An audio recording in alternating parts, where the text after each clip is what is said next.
யார் உண்மையான பொண்ணு? வாங்க கதைக்குள்ளே போகலாம். இந்த பேரண்ட்ஸ் போலீஸ் ஸ்டேஷனுக்கு போகிறாங்க. ஏன்னா அவங்க பொண்ணு தொலைஞ்சு போயிட்டுருப்பா. அங்கே போயிட்டு பார்க்குறாங்க. பார்த்தா 2 பொண்ணுங்க ஒரே மாதிரி இருக்காங்க. ஆனால் அவங்களுக்கு இருக்கிறதே ஒரே பொண்ணு தான். யார் அவங்க பொண்ணுன்னு ஐடென்டிஃபை பண்ண அவங்க கையை நீட்ட சொல்கிறாங்க.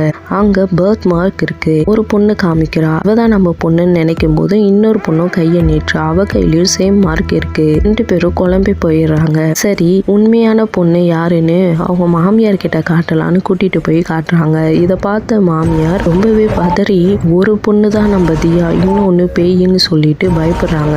அப்புறம் அவங்க அம்மா மிட் நைட்ல எந்திரிச்சு தண்ணி குடிக்கலான்னு போகும்போது அந்த 2 பொண்ணுங்களும் மாமியார் ரூமுக்கு போறத பாக்குறா. ஆனா அவ்வளவு கண்டுக்கல.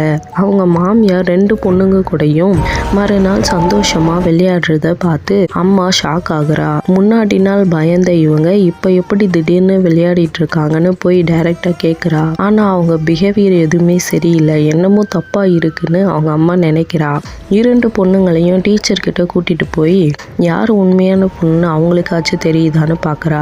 அவங்களும் மாமியார் மாதிரியே ஒரு பொண்ணு தான் தியா, இன்னொன்னு பேயின்னு சொல்லி பயப்படுறாங்க. ஆனா கொஞ்ச நேரத்திலேயே டீச்சரும் மாறிடுறாங்க. பசங்க கூட ஜாலியா விளையாடிட்டு இருக்காங்க. இன்னும் ஒன்னும் புரியாம DNA டெஸ்ட் எடுக்கலான்னு எடுக்கிறா. அதுலயும் அவங்க பொண்ணுங்க தான்னு வருது ரிசல்ட். சரின்னுட்டு அவங்க அம்மா கிட்ட கூட்டின்னு போய் காட்டுறா. இதை பத்தி எல்லாம் சொல்றா.